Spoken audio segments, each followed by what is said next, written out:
Good evening, everyone, and welcome to a special edition of Political Forum. My name is Mike Jacobson, and joining me today is the mayor of Highland Park and candidate for Illinois Attorney General, Nancy Rotering. Hello, Mike. Thank you for being on today. Thank you. Glad to be here. All right, folks, so this is now your time. If you have a question, comment, or concern for Nancy, please call the number at the bottom of the screen, 312-738-1060. That's 312-738-1060. Now, we can be seen live on KNTV, and we can also be seen live online at knTV.org/hotline. All right, so let's get this started. For a lot of people who maybe not know much about you, why don't you talk for yourself, Mayor? Oh, well, I grew up in Chicago and went to college in California at Stanford, got an MBA at Northwestern, and then went to work in Detroit at General Motors in finance, and then came back to Chicago, went to the University of Chicago for law school, and then practiced healthcare law with McDermott, Will & Emery for a number of years. And I've now been a mayor for about 7 years, and really enjoyed the chance to serve the public. It's just something that is part of who I am. My parents raised me to serve the public, to be an advocate, and so here we are. So how do you take the experience that you have, in Highland Park to this role and to running for Illinois Attorney General? Well, it's one of those things where you look at sort of the entire spectrum of what I've done, business, law, and now as an executive in government, I'm responsible for setting the culture from the top, creating the agenda, pulling together the resources, and making sure that that agenda is activated and moved forward. That translates perfectly to what the Attorney General does as somebody who runs that department, that agency on behalf of the state. It's the state's law firm, essentially. But I also bring a record of advocacy. I have stood up for a woman's right to choose for decades. I opened a legal aid clinic in Highland Park. We provide help in terms of immigration, housing, and domestic violence. I've been a member of Planned Parenthood and stood up for choice.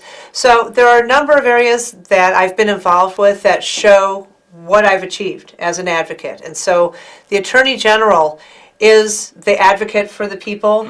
The Attorney General also is in charge of the law and the lawyers for the people. And then the Attorney General also works with the Illinois General Assembly and says, here's legislation that would benefit the people of Illinois. Here's why we think we need to move forward with this. So yeah, 'cause that's the next thing, because a lot of people may not know what an attorney general can do for them. I know a lot of the news comes out like in terms of utility bills or things along those lines. Is that something too? There are a whole slew of areas where the Attorney General serves the public. And so in the areas of consumer protection, huge portion of what the Attorney General does. Working on environmental protection, and that's becoming more and more important every day under this administration, both on the gubernatorial side and the president. Works with victims of crime and provides resources to crime victims so that they're able to not only have protections as they're going to court, but are able to seek the necessary structures for recovery after being a victim of crime. The Attorney General works on behalf of immigrants and immigrants' rights, and also works on behalf of laborers and makes sure that workplaces are safe and that people are getting the pay that's their due. There's a huge range of what the Attorney General does, which is one of the reasons why I'm running for the position. Is it's a real opportunity to serve the people, to be an advocate, and not just the attorney, but truly the advocate for each and every person who lives in Illinois. So, and also, folks, if you need to learn more about the mayor, you can find out here at friendsofnancy.com. That's the friendsofnancy.com. And you can learn more about Mayor Rotering and exactly why she's running for Illinois Attorney General. So now the question is talking about the NRA. Now, there's a lot of you've been in the news because talk about your stance because of what you've done in your city in Highland Park. Right. So in 2013, when Illinois passed its concealed carry law, there was a provision that allowed cities a 10-day window in which they could pass an assault weapons and large capacity magazine ban. And Highland Park chose to be one of the handful of cities in the state that moved forward with that. We were warned we were going to be sued by the NRA, but at that point it was 6 months after Sandy Hook. I'm a mother of 4. I could not get the image of those children being led across that playground out of my head. And the city council and I passed the ban. We said, here's an opportunity for us to take a stand against weapons that I think most people would agree just don't belong on the streets. And we did get sued. We immediately called Senator Durbin and said, thoughts in terms of dealing with this. He put us in touch with the Brady campaign. They provided us with pro bono legal services. And so we went to the district court and we prevailed. We went to the Seventh Circuit and we prevailed. They took us all the way to the United States Supreme Court. And the Supreme Court said, we're not going to hear the case. The Seventh Circuit decision stands. And so now within our state, Indiana and Wisconsin, it is constitutional for a city to ban an assault weapon in large capacity magazines. And so many people, when they hear this, say, well, why isn't my city passing this ban? Well, that 10-day window already shut years ago. So I contacted my state senator. We're working on legislation to convince the Illinois General Assembly that they need to remove a few words from their law and allow other cities to at least have that conversation. Now, unfortunately, about 2 months ago, I wrote to every member of the Illinois General Assembly, said, didn't know if you knew about this, pretty straightforward. Didn't get an answer. So I'm not quite sure what they're thinking, but I'm hopeful that they'll take this up in this session and let cities decide if they want to have assault weapons or large capacity magazines in their towns. We'll get more on that topic, but it looks like we have our first caller. Caller, are you there? Do you have a question or comment? Yes, good evening, and hello, Ms. Rotering. Hello. Ms. Rotering, I have a question which is particularly germane to the fact that you are a guest on CAN TV this evening, and that is, what is your platform in regard to the protection, the continuing protection of public access television in the state of Illinois, most particularly for Chicago? So in other words, there is what you probably know is a law known as the Cable Competition and Video Competition Law, which was passed back in 2007. One of its provisions provides for the funding by cable operators as well as video service providers such as AT&T to pay a 1% of gross annual, the equivalent of a 1% gross annual revenues in support of PEG, which is public, educational, and government. Right. Now, this is an issue which is not as prominent in the news as some of the other issues that you've mentioned, but it's very important to organizations like CAN TV, and clearly you're a guest here today. What is your position or your platform in that regard to making sure that public access television remains strong and viable in the coming years? Absolutely strong support. And so we know that this is a very important realm in which voices that otherwise may not be heard can be heard. It gives an opportunity really for anybody to communicate. And if you kind of think about what's going on in terms of net neutrality and that whole piece, it's all part of that continuum of how do we preserve our right as a public to access information, to make sure that those platforms are available to anybody. So I strongly support it and would strongly stand behind continuing to make sure that not only is it part of the law, but that those who are subject to it pay in and do what's necessary so that the resources are there. Thank you for that question, caller. Looks like we have another caller. Caller, are you there? Yes, good evening. Good evening. I just want to know from the candidate that if she's against DACA or she's, for it. Because DACA, well, not DACA, but the sanctuary cities are against the law, and she's supposed to protect our law. So I'm against it. I'm a Mexican American. I fought in Vietnam. I fought for my country. We don't have enough money for our own people, our own U.S. citizens. So why give somebody else welfare, free schooling, when they should be giving that to U.S. citizens?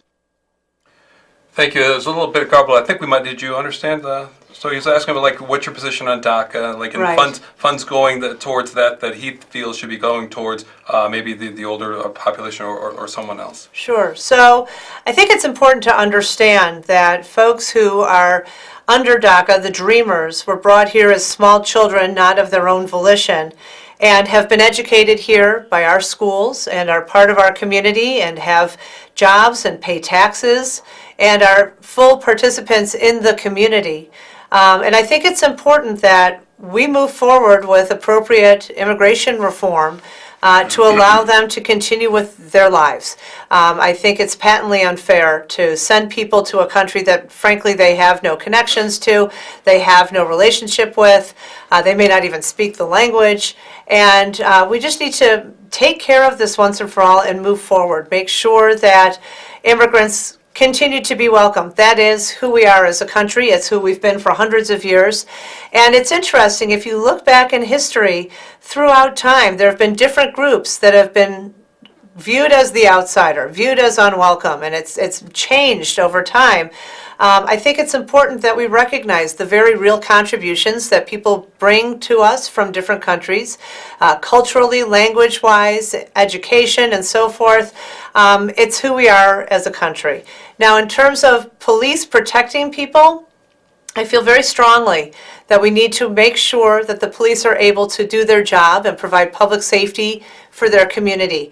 They shouldn't be pulled into another direction in terms of serving as ICE agents. I think it's important that people in the community know that no matter what, they're going to be protected, because at the end of the day, we're human beings and we need to care for one another. And having us versus them, or this versus the other, is going to put us in a situation where we're all going to end up paying a major price.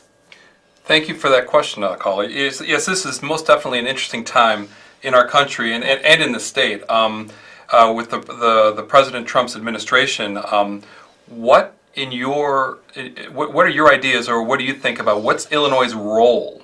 As we're looking at it with some of the president's ideas, specifically the fundamental rights of Americans. It seems like maybe some of that is coming into question. Right. Well, it's interesting. The Attorney General, as I mentioned at the beginning of the program, is the lawyer for the people of Illinois. But also the attorneys general across the country are working together to stop some of the detrimental policies of the administration. And so a very clear area where this is occurring is in the area of environmental protectionism. We need to protect clean air, clean water, clean land, make sure that we're preserving our natural resources, making sure that we're stopping polluters from poisoning our world. And that's an area where the Trump administration seems to have a different point of view, and to some extent the Rauner administration also agrees with the Trump administration. We know that the EPA is supposed to be protecting the environment, but at the moment it's not getting the resources, and it's being told to roll back a lot of those regulations. That's where the Attorney General can sue and stop some of those practices. We've seen this with the travel ban. We saw this with access to health care, specifically access to contraceptives. There are a whole slew of areas where human rights and civil rights are somewhat under attack, and it's important for the attorneys general, who are able to take steps, take action, sue to stop some of the removal of these very fundamental rights that we really cherish as a democracy. That's on the attorney generals. Going along those lines, you mentioned before that that you were a founder of a local legal aid clinic. Right. So, like, you're talking about immigration and domestic violence and how those issues are very important to you. Looking on the state side, without the state budget, for a few years, I know that local nonprofits really felt the pinch. Right. So, and that's where that came from, frankly. We saw that a number of local agencies were under severe stress. Some of them were closing. We knew that as that was occurring, people's problems were increasing. And again, it's a matter of needing to be a community, needing to take care of each other. So we did a human services needs assessment. We looked at the needs of youth, seniors, immigrants, people with disabilities, and people who were economically disadvantaged. And then we looked at and did an inventory of services available to help those parts of our community, and then found where there might be gaps and possible synergies where we could fill in some of those gaps. So one that just rose immediately to the top was access to justice, and access specifically for seniors and women and our immigrants to attorneys in the areas of housing, domestic violence, and immigration. And so we opened our doors about 2.5 years ago. It is 100% volunteer attorneys, privately funded. We've been fundraising to make sure that there are no constrictions on who we could serve. And within a half an hour of opening our doors, we had a family come in. It was a wrongful eviction. Somebody had a case of mistaken identity, and they were about to evict a family. And our lawyers were able to step in and say, you've got the wrong family, and keep this family in their home. But we know that issues such as housing issues and wrongful evictions and domestic violence are throughout the state. And there are a lot of immigrants throughout the state who are living in the shadows. And so I would like to bring this model elsewhere and have sort of regional, if not local, legal aid clinics available to people. If you're at risk of losing your home or possibly your family or possibly your life, you should have access to an attorney no matter who you are and where you live. Looks like we have another caller. Caller, are you there? Hello. Yes, hello. Hi. So thank you for taking my call. I wanted to ask the mayor, I read earlier today that the feds are questioning 6 Chicago police officers over the possibility that they have stolen drugs and cash from drug dealers. And I've also seen over the past few years, more and more videos that paint police officers in an unflattering light, and I just kind of wanted to know how you envision being able to work in concert with the police, as it seems as if perhaps the trust is being somewhat eroded, or some people are, questioning some of the practices that they're using to make their cases. Right. So as a mayor, I've worked with the police now for over 7 years in my town. And I think it's one of those things where we have a culture that's decades old in the Chicago Police Department specifically that absolutely needs to be reformed. And so the consent decree, I would have absolutely signed on to the lawsuit. It's a matter of balancing human rights and public safety. And so you need to have teeth in that consent decree. You need to be able to say, here are the very real metrics, here's how we're going to hold people accountable, here are the timelines, and here are the resources that people need, because we know that there's a real need for training, better understanding of when it's okay to use force and when it's not okay to use force, follow up for police-involved shootings, and likely some outside third-party objective person or organization keeping an eye not only on this year, but the next 5 years, the next 10 years, to make sure that these human rights violations aren't occurring anymore. It's one of those things where we know that community policing is the most successful model. And so to have community policing, the community needs to be part of the conversation, and that needs to be an integral part to the consent decree. So I, as Attorney General, would absolutely be involved with creating the necessary structure for reforming and moving forward with the Chicago Police Department in a way that we've seen in New York and we've seen in Los Angeles. They don't have the problems that we have. It's been cultural. You can change cultures, you need resources, and you certainly need oversight and having to be accountable to somebody. Thank you for that question, caller. Now, so on that line for reform, also talk to me about criminal justice reform. You feel that's another important thing that you want to get across here. Absolutely. So we know that there are mass incarcerations in our county, in our state. These for-profit prisons are a horrible situation where there's an incentive to have more people put in jail. You're destroying lives, you're destroying futures, you're destroying families. It's important also to look at what's getting people into those jails.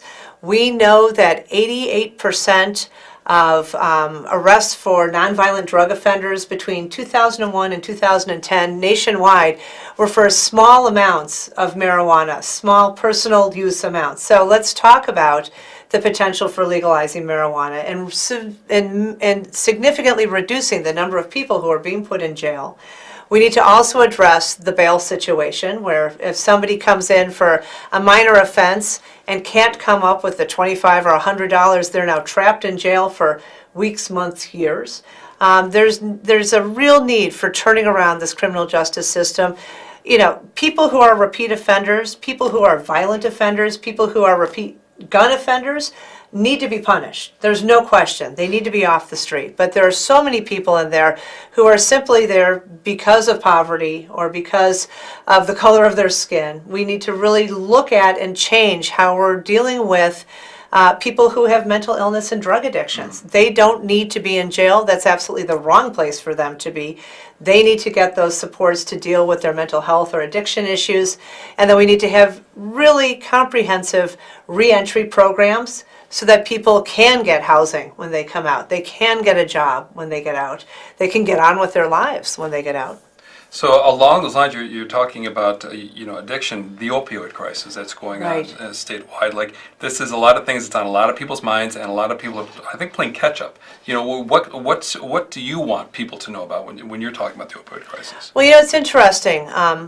Attorney General Lisa Madigan did a huge amount of work in the area of methamphetamines when she cracked down on access to Sudafed, of all things. And so now we need to see a parallel in terms of opioids. But there are two pieces to that conversation. One is access. One is, how are they being prescribed? Do you really need a 30-day supply if you're having a tooth removed? No, you don't. So we're getting people addicted unnecessarily based on current practices in medicine. We also need to crack down on online and offshore pharmacies who aren't being held to the regulations that are normally affected in the United States. And then we also need to talk about, why are people getting onto these drugs? Again, back to the need for mental health resources and drug addiction resources in terms of helping people get through their drug addictions and get over them. So it's a comprehensive conversation. It's not so much just stop access. You have to look at the root cause of, why are people turning to opioids? And we know that in Chicago, there are pharmacy deserts. And so people who may have pain may not even be able to get to the drugstore, to a Walgreens, to get whatever it is to help them deal with that. And their lives really start to become about whatever they're dealing with, and then they turn to opioids to address it. Looks like we have yet another caller. Caller, are you there? Do you have a question or comment? Yes, it's a question. I want to ask Ms. Rotering, do you actually believe that people that are arrested can't come up with $25 or $100? Do you actually, for bail, do you actually believe that? We know that that's true. We know that there are a number of people who are in jail because they can't make bail. So quibble if you wish with my numbers. Call it 500, call it 1,000. There are a lot of people in jail simply because they're poor. Thank you for that question, caller. All right, so it looks like we're just about getting ready to wrap up, the show here. So really, now's your time. What points did you want to get across for voters when we're looking at the primary in March? Thank you. Well, this is a really important race. The person who is running as the Republican doesn't support a woman's right to choose. She doesn't support marriage equality. She doesn't have a problem with how Donald Trump is running the country. There's a real opportunity for somebody who doesn't share our democratic values to get into office. And it's important to know that I bring a background in business. I bring a background in law. And I've been in the executive branch of government now for a number of years. We've done a great job. We've balanced our budgets. We've maintained a AAA bond rating. We've done what we need to do to have a strong, vibrant government branch in our city. And I bring those skills to this conversation, along with a very strong record of courageous advocacy, standing up to the NRA, standing up to the utilities, recognizing very real needs in the areas of access to justice. So it's been my pleasure to go around this state and to talk to people about what we have currently in our Attorney General and the strong legacy that she's leaving behind, but also the opportunity to build off of that in the areas of gun violence reduction, in the areas of criminal justice reform, and dealing with this opioid crisis, and also taking on sexual harassment head on. That's been something that has been present for decades and needs a strong response. I have the experience to take on and deal with that issue. Sexual harassment, really quick, because like there's a lot of things going on nationally, but also in the workplace and also out in the public, correct? Right, absolutely. And it's one of those things where serial sexual harassment needs to be treated like stalking. It should be treated as a crime. If someone's a perpetrator and does it repeatedly, they need to be prosecuted within the law. And we need to make sure that people recognize this isn't acceptable and you will be dealt with as a criminal. Well, I want to thank you for being on today. One last time, I'm going to quickly show your website, friendsofnancy.com. That's where you can learn more about Mayor Rotering and her fight as she's trying to go for the Illinois Attorney General. So I want to thank you for appearing tonight. Wonderful to be here. And don't forget, people, that the primary is in March, on Tuesday, March 20th. So please go out and vote. And until the next time, have a good night.